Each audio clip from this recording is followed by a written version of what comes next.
Welcome, everyone, to the Modern Day Overthinker Podcast. This is episode number 99. We are gearing up on 100 episodes.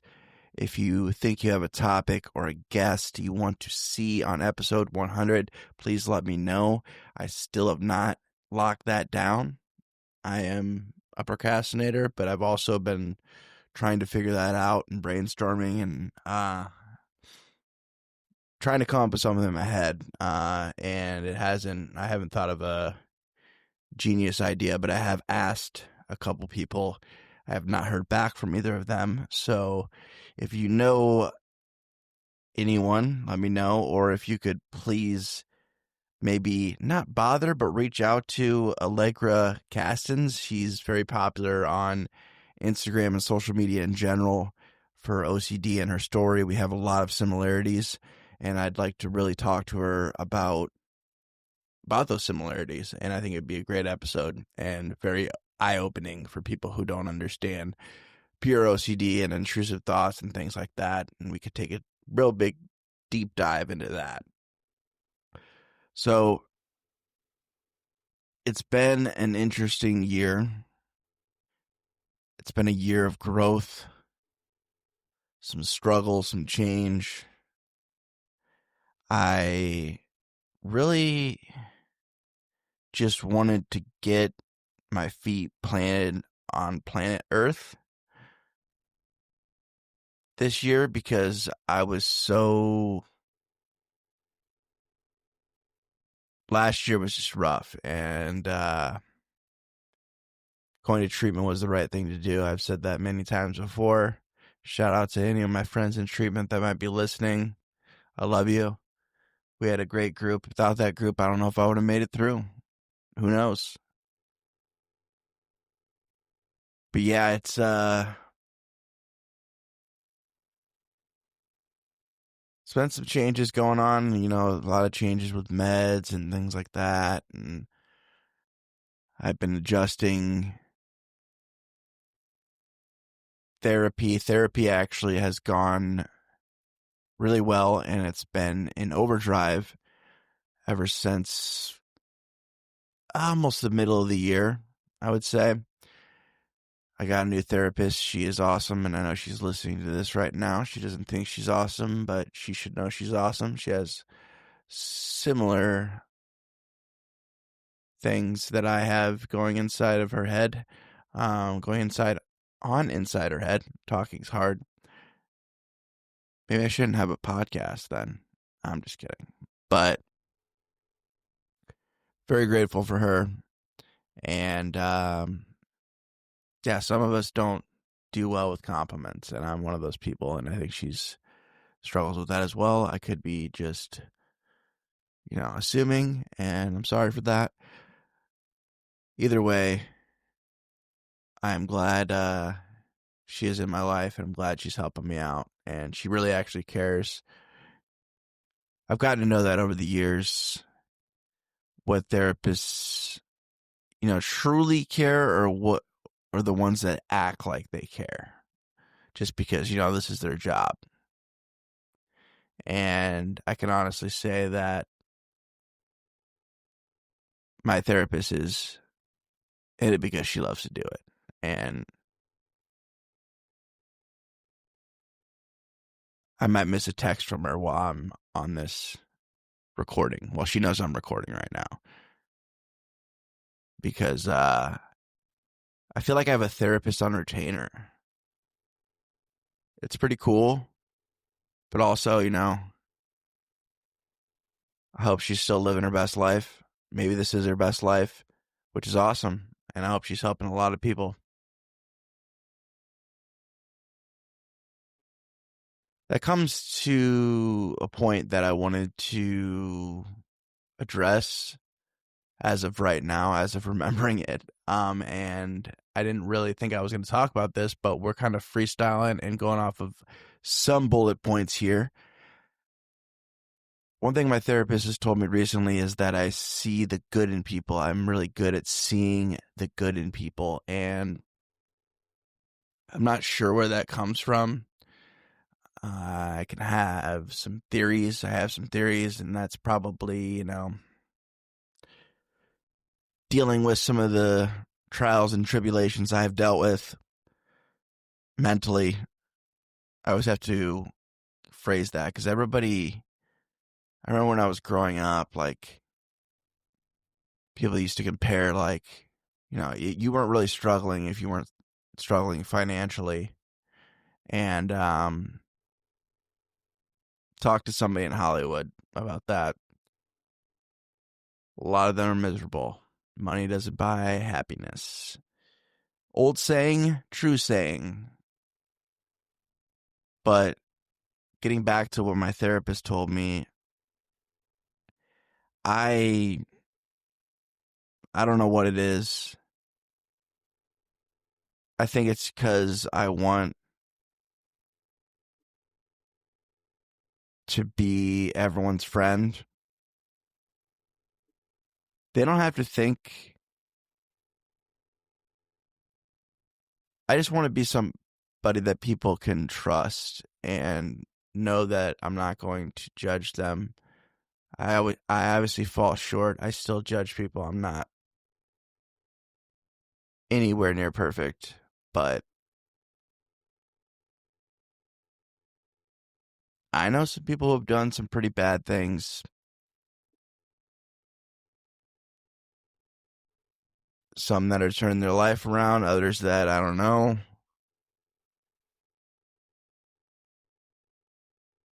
But I don't know a lot of bad people.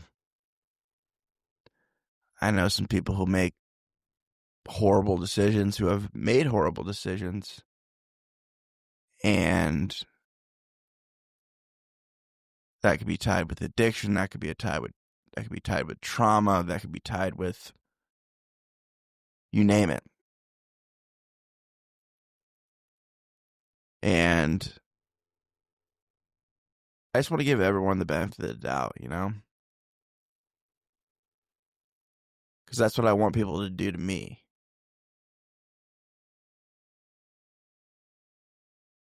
One of the first lessons I learned as a kid was treat others how you want to be treated.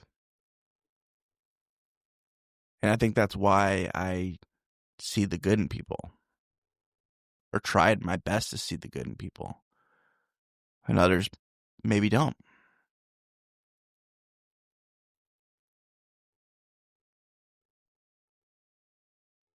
But this year in OCD has been interesting.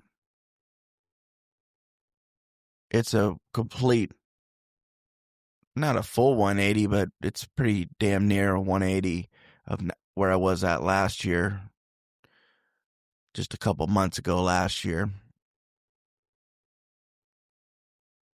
Because I was done. I needed help, got the help, was away from friends and family for months. I mean, I got to see some of them, but I didn't get to live at home. Couldn't be with my cat. Couldn't say hi to the neighbors. That's what we do in Iowa. Some of them. The guy across the street's kind of an asshole. I know he's not listening. I'm kidding, but maybe I'm not. My parents have tried to wave at him. He doesn't wave back. That's not very Iowa nice. But he may not be from here. Maybe he doesn't know. I don't know. Benefit of the doubt. But yeah, I am glad that I did what I did, and I'm continuing to try to do what I need to do for my mental health. I did get back into comedy a little bit more this year, which is good. Lately, I haven't done an open mic in maybe a month. I don't know, 3 weeks. But there's been a lot going on.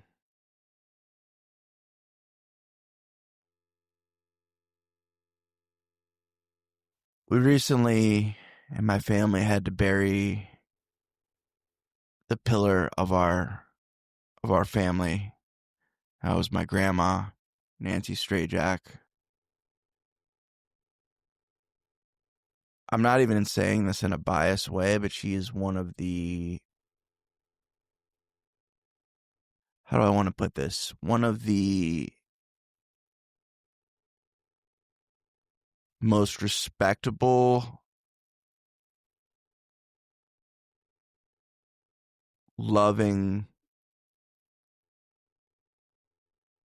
family-oriented person I have ever met in my life. Also one of the strongest women I've ever met in my life. And I've met a lot of strong women. And she's top 3 at least, if not top 1. Mom, I know you're listening. It's a close battle right there. I'm not going to pick.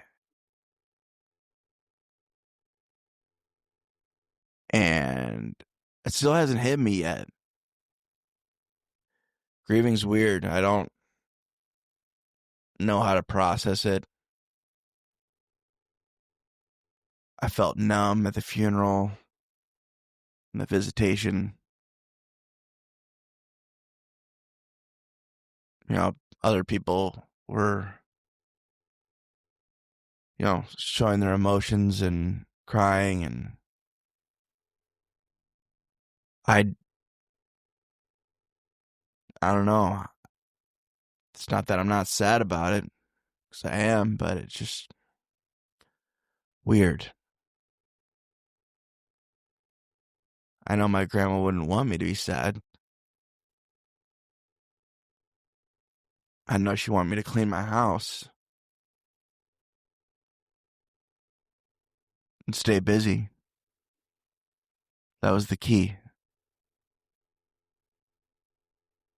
She always stayed moving. She was 86. And if it wasn't for freaking cancer, she'd still be here. But she knew it was her time, and she accepted that, and I was very respectful. She was in hospice, and she was like, you know what? As she went into skilled care, I think she said that before hospice. She was like, you know what? If it's, you know, it's my time, then I hope I've been a good Christian woman, which I think she was a good Christian woman. She practiced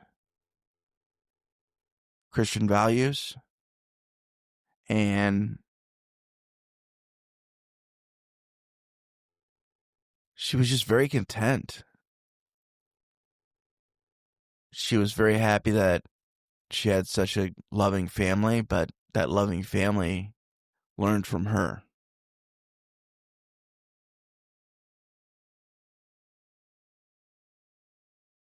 It's going to be weird. It's going to be a weird holiday. Thanksgiving was, it's not as big of a holiday as Christmas. And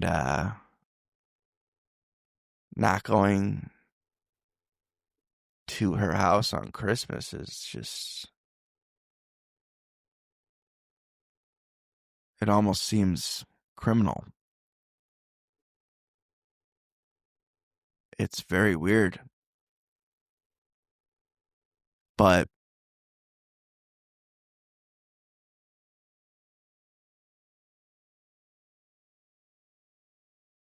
I still have family. And I remember one of the things she told me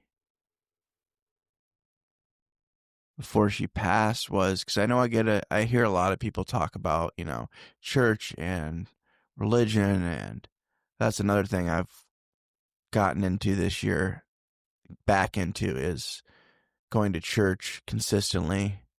I mean, I did that last year a little bit too, but I couldn't really go to church while I was in treatment. And then once I got out of treatment, I wasn't really going to church then either. And then I started going to church once I moved back and got settled. And some people, you know, there's that notion of, you know, the people that go to church are some of the worst people, or some of the most judgmental, condescending, whatever you want to say.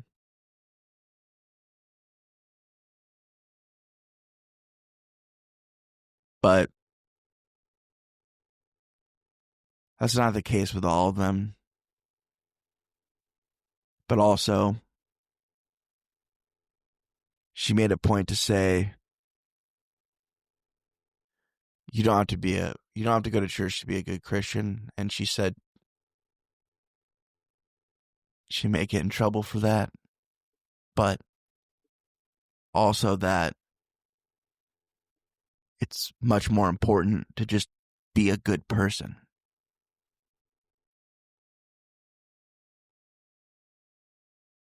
And that's what I'm going to continue to strive to be. Good person.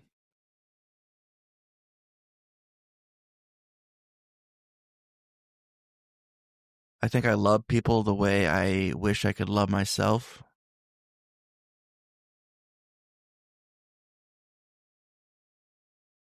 I'm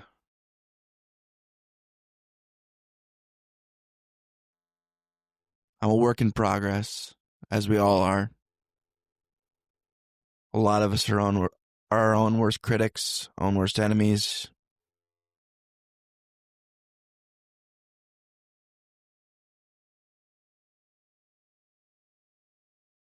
Sometimes I just need to take the punching bags. Sometimes I just need to take the gloves off. The punching gloves, or what are the boxing gloves? The words are not wording. Yeah, sometimes I just need to take the gloves off and stop beating myself up. Give myself a break, show myself some grace. Realize I'm human. As my therapist likes to tell me and remind me, I'm not a robot. Because I was actually talking to a friend earlier today about OCD, and he mentioned how we want complete control over everything. And I was like, man, that makes so much sense, because my OCD, like, that's where OCD slivers in, is doubt. Like, if there's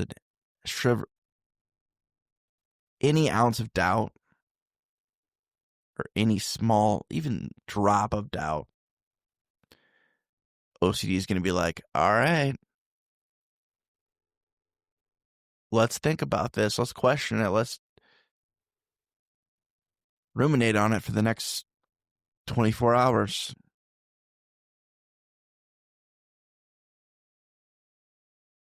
It's that 100% we're looking for, and we can't get that.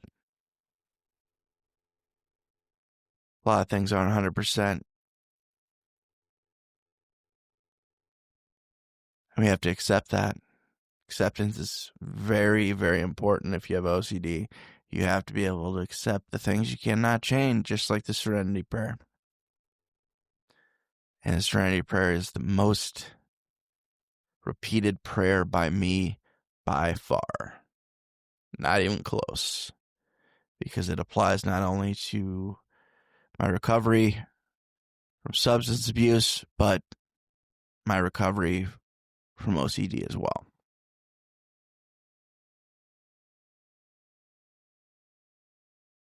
Another thing I wanted to talk about was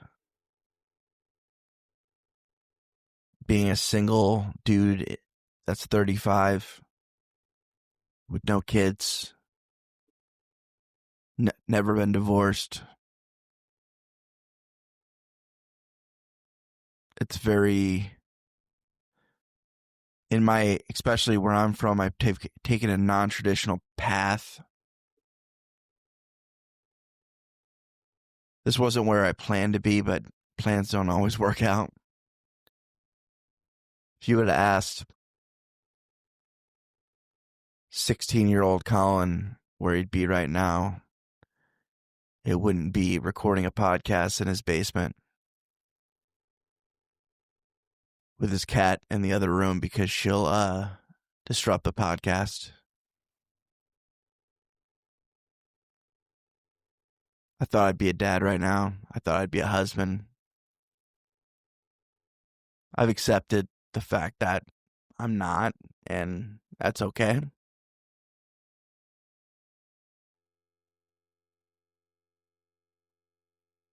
I'm very, very particular about who I let in my life.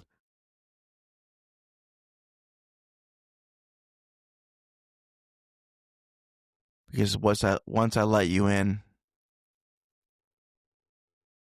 and you see who I really am and who I'm about,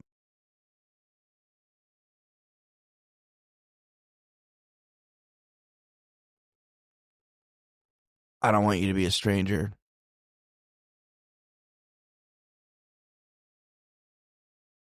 And if you end up being a stranger, it's weird for me. And there's people that I hope I don't run into. I hope I don't run into ever, because I don't know what I'd do.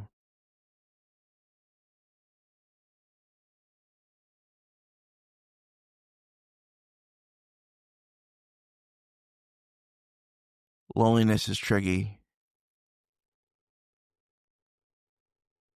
Overthinking is tricky.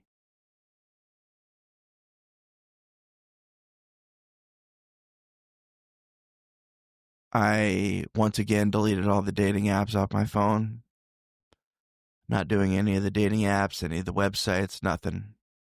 I think I'm on Catholic Match right now, but I haven't been checking it. And I don't plan on checking it. I think it's because I paid for a subscription and I think I'm letting it fizzle out.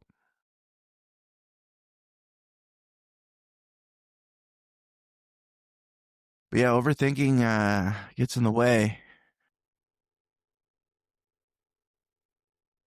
It's crazy because if you ask me to speak or go up and tell my story in front of 100 people or tell jokes in front of 100 people, which is part of my story, no problem. But when it comes to telling someone how I feel or that I want to take them on a date, that's like moving a frickin' mountain.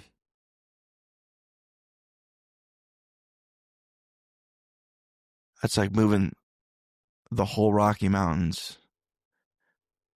I make it so big in my head.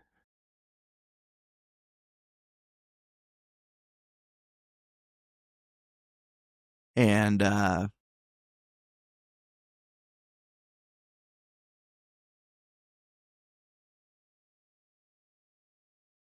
if you want anything,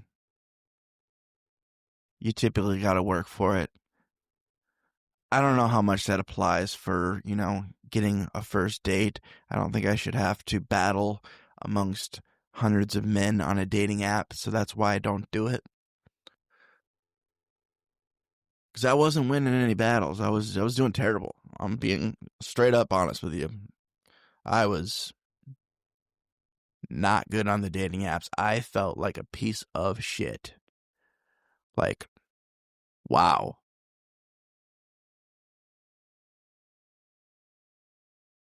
I am not what people are looking. I'm not what these women are looking for. I said people, women. I am very much straight. Not that I have to double down on that or anything. Everybody who knows me knows how straight I am. Ask any gay friend ask any gay friend I've ever had.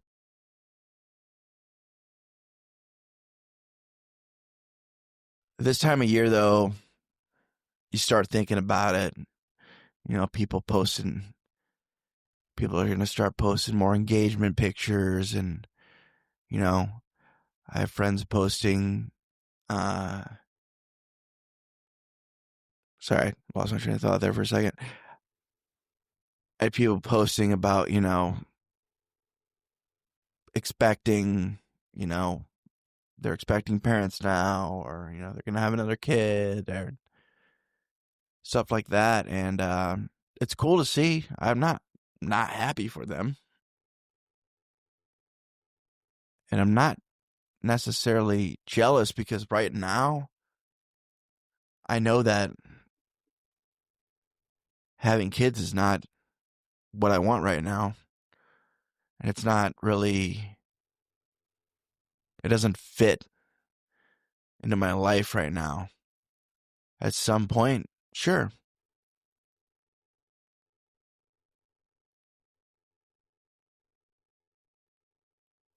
But kids are a sacrifice. You have to sacrifice a lot if you want to be a good parent. And I want to be a good parent, and I'm not ready to sacrifice. So, yeah, a few years down the road, sure. If I find the right person and they want to have kids and well, I wouldn't pick anyone that wouldn't be a good mother, but if they want to have kids, then yeah, make it happen. But right now, that's not my purpose, and purpose is something else I should probably dive into.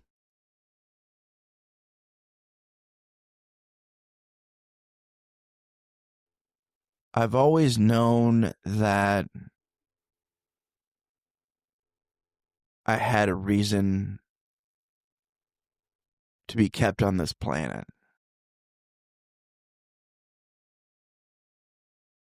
And that reason was to love others and to try to be a light in what could be a very, very dark world, especially during the winter in Iowa, because it gets dark at 5 o'clock. That took some adjusting as well. Fall wasn't as bad as it usually is. Fall can be a very, very tough time of year for me.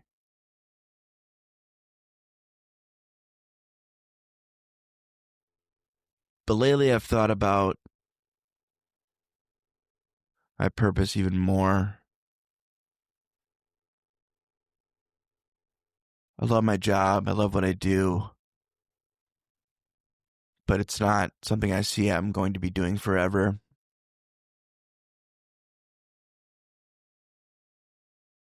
And that's not a surprise to my boss or anyone I work with.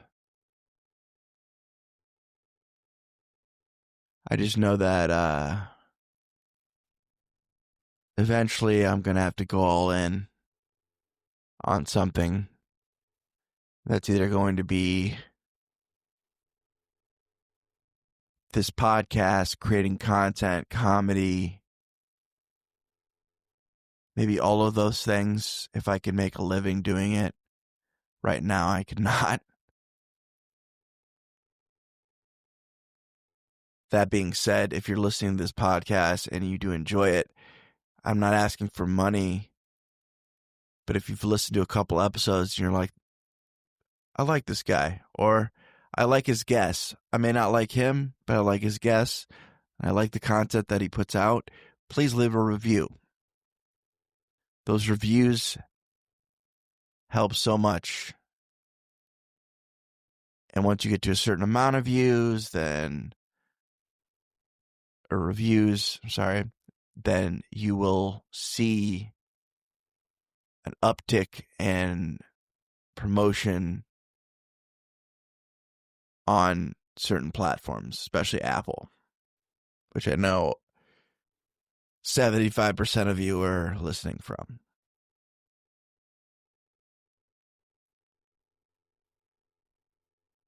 The other purpose that I've been thinking about is going back to school and becoming a counselor, therapist, someone who specializes in OCD. But I first want to get my OCD in a better place before I do that. I know I'm never going to be cured of OCD. There is not a cure for OCD that anyone knows of. If you find it, please show up at my house. I'll give you my address. Send me a message. I will give you everything in my bank account. But I don't think that exists. And that's all right. It is what it is. I don't know if it's all right, but it is what it is.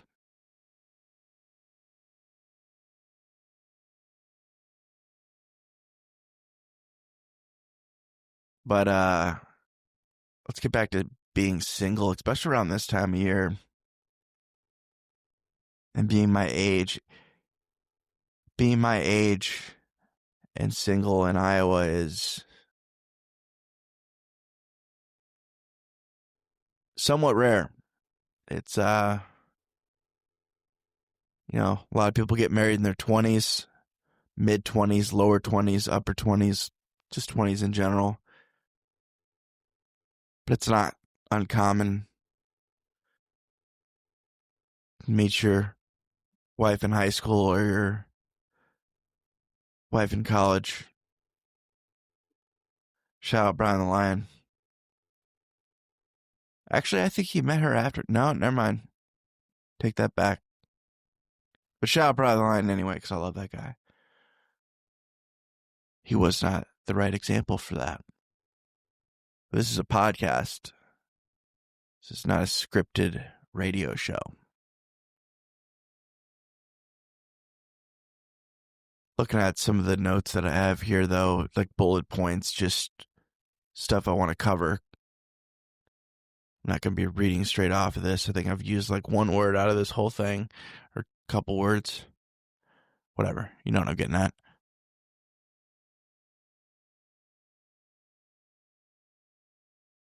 Actually, what I did is I asked AI what my listeners would want to hear about based on feedback and research that they could do online, and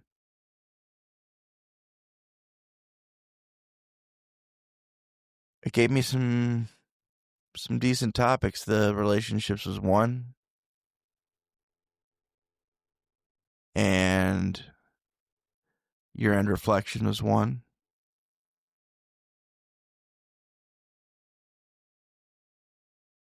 Another one was burnout, hiatus lessons, and guilt-free stepping back.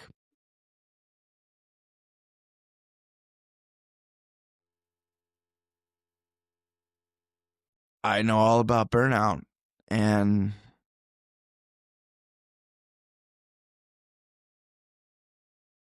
people warn me about it. And warned me about it.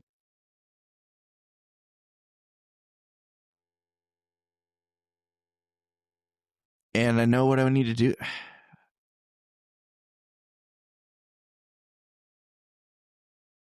I don't know what I need to do, but I know more than I did before.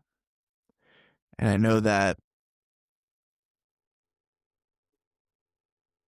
I can't burn the candle at both ends. I can't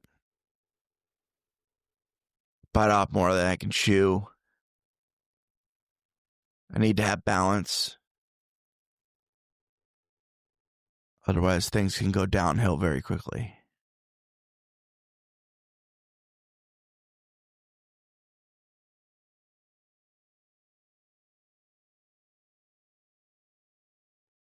Last year, I wanted to die.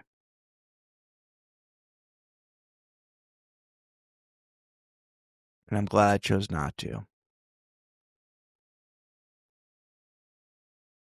And recently,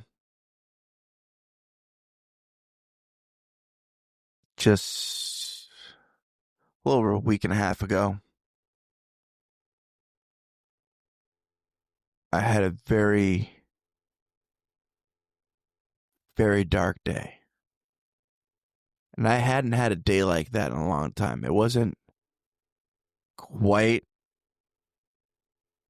comparable to last year, but it was the closest thing since. And it was scary. But I knew one thing. Ride it out. Because it wasn't even 24 hours later where I was like, whew. Glad we're out of there. Because when you get in that dark spot,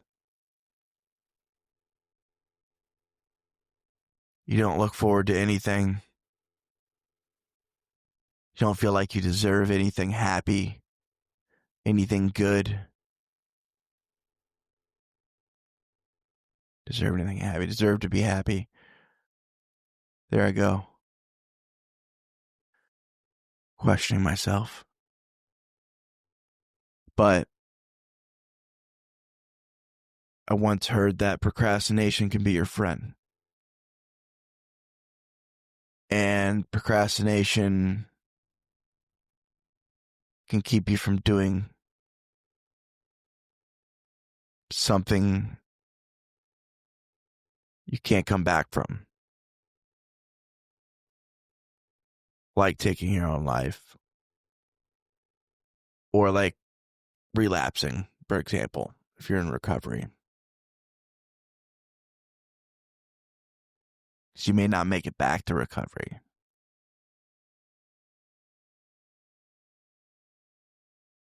That's one thing I'm afraid about, is not necessarily relapsing, but getting back into it and getting stuck in the loop again. Oh yeah, things are fine right now, and then oh man, I don't have any money. I can't pay my mortgage. I need to put money on a credit card or go into debt just so I could buy my cat food. I don't want to feel like that again.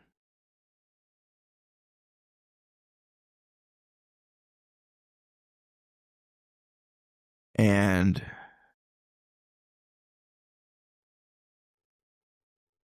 yeah, that loss of control of just like doing something you know is just not good for you. Doing it anyway, just because you're stuck in the loop.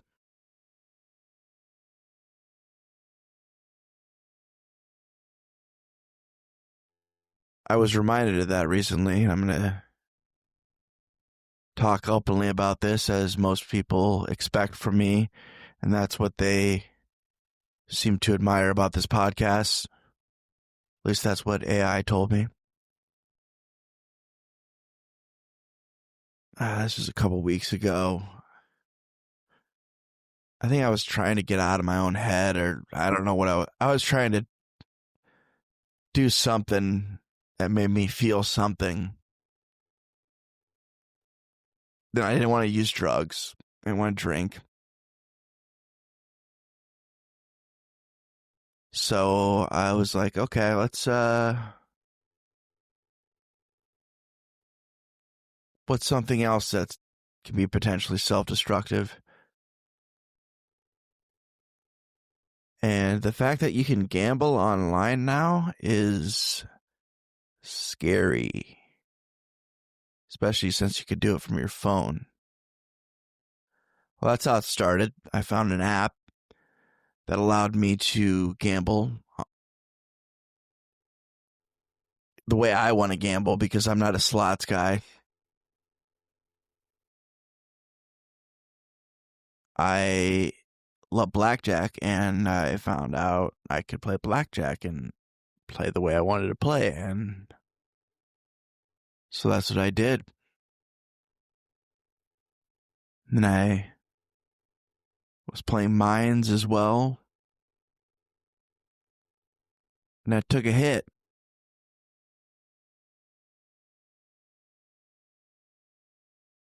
And I started chasing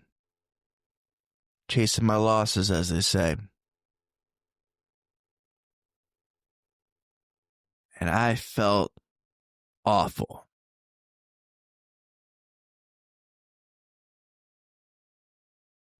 And that's another thing, like, there's no time.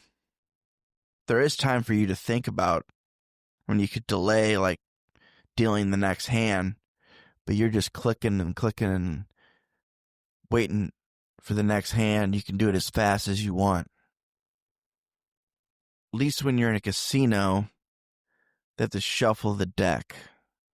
Unless they want those automatic shufflers, then you're not in great shape there. You don't get that moment of clarity where you can stop and be like, hey, maybe I should cash out. And also these apps, these websites, you don't have to be an addicted person to get hooked to them. They are made for you to be addicted to them. Just like social media. And I'm pretty addicted to that too. Not nearly as bad as I once was, but yeah.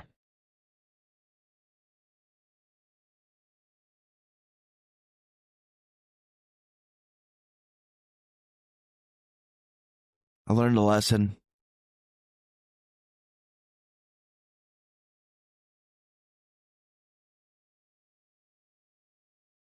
I know that if I'm going to gamble, I need to know when to walk away. That's where I'm at right now. I go back and forth from that and, hey, let's not gamble at all. Because I haven't really, and I think this kind of started because I started buying scratch-off tickets and I wasn't winning. I was like, what's something else I can do that I can maybe win? And I didn't think that I could gamble legally in my state. But this website let me, so I was like, okay. And I even cashed out once because I did win at first. But then I wanted more. That's the thing is if I take a step back and really look at things, I could be like, oh, maybe it's time you walk away. But if I don't take that time to think about it, I am going downhill. That's the same thing when it comes to my OCD. If I attach myself to an intrusive thought or an intrusive movement, I have intrusive movements sometimes, which I'd be glad to explain more in depth. If you ask me, I don't know how I could explain it in a podcast. You'd have to ask me more questions about it. If you have questions, you can always email me, mdoverthinker@gmail.com, or message me, DM me, whatever.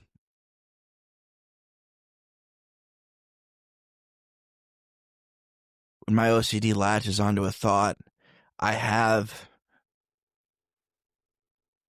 two options, and I have to do it very quickly. One, entertain that thought. Two, delay entertaining that thought. And the more I delay entertaining that thought, the quicker that thought loses weight. Which brings you to our next topic that I just thought of. Weight. Since treatment, I've gained about 40 pounds. Peak dad bod mode. I'm really not like, I'm not proud of it, but I'm not like mad about it either. I'm just like, I can't fix everything at once.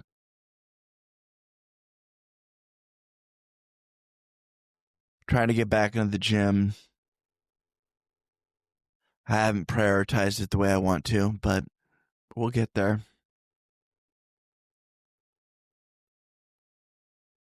I could tell you one thing, I do feel better when I go to the gym more often. I know it's good for my mental health and my physical health. That's actually why I started going the physical health was a bonus, but for my mental health, that clarity, that pushing myself. I never got like workout high or runner's high. I mean, I'd feel good, but it wouldn't be like people who say that have never done drugs. I'm just going to say that. Or they haven't done certain drugs, I'll say. Maybe they have, I don't know. I'm just talking shit.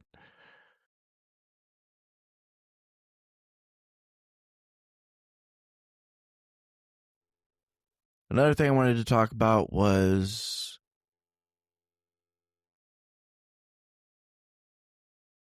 not just mental health, but male mental health and vulnerability.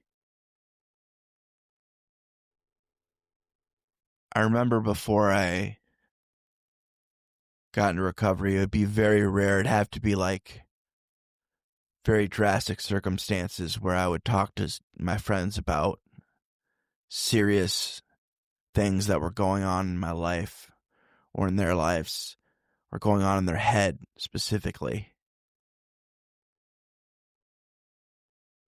Luckily, I've learned to do that more because I hang out with people that are trying to grow. Not everybody. I mean, not everybody's ready to, be open, especially, if they come from another generation.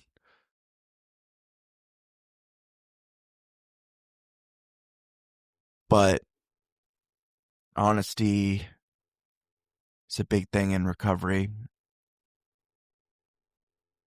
Sharing where you're at, being vulnerable. Because the more you bottle it up, the more you keep it inside, the bigger it gets. Yeah, another cliche. I used to hate cliches, man. I used to hate hearing anything that was remotely cringe or super positive. I was like, that's lame. I still don't like live, laugh, love. I get it. I like the sentiment, but I don't need to see it in everyone's house. That's one hill I'm still on. But I get positive quotes. I get positivity. And I share that online when I can. Because there's a lot of negativity online. There's different sides of the internet.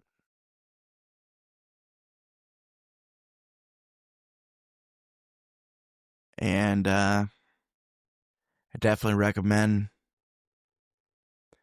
updating your timelines if you're someone that's on social media a lot, so you can see more of that positive stuff. It helps. Or at least someone who shares positive stuff. Because, yeah, as cringe and as lame or whatever you want to call it, as it might seem, a lot of that stuff is real and relatable. And there's a reason cliches get said over and over and over again. Because they make sense.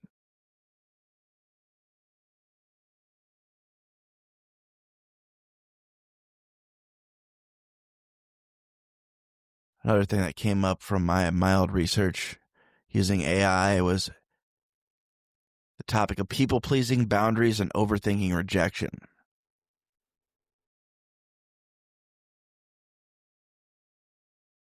That's a lot right there.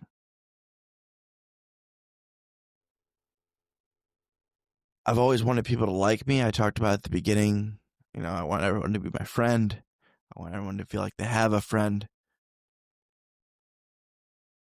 I still have to have boundaries, though, because I can get walked all over. I notice it sometimes, and I'm like, oh, man, I'm getting walked all over. And I'm still letting it happen because I don't want to cause any problems. Doesn't happen as much as it used to, but it still happens.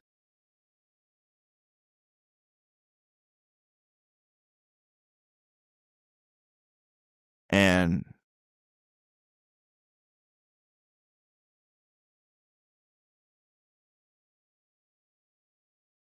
another thing about when it comes to the overthinking rejection is, I'm just going to go back to the topic of relationships. I reject myself before anyone can reject me. That is my safety net. Because if I reject myself, you can't reject me. If I'm my own worst enemy, you can't be. You're not even going to cause any. You're not going to cause me to lose any sleep.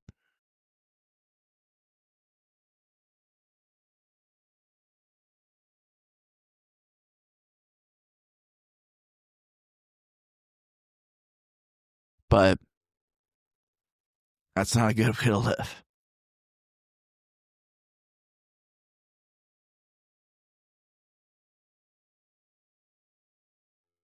Trying to count my wins more than I highlight my losses. But yet again, I will say I am a work in progress.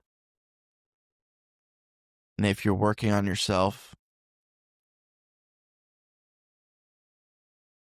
keep going. And if you're struggling right now, keep going. That's my favorite cliche. Thank you for tuning in to the Modern Day Overthinker Podcast. I hope you enjoy your day. I love you all.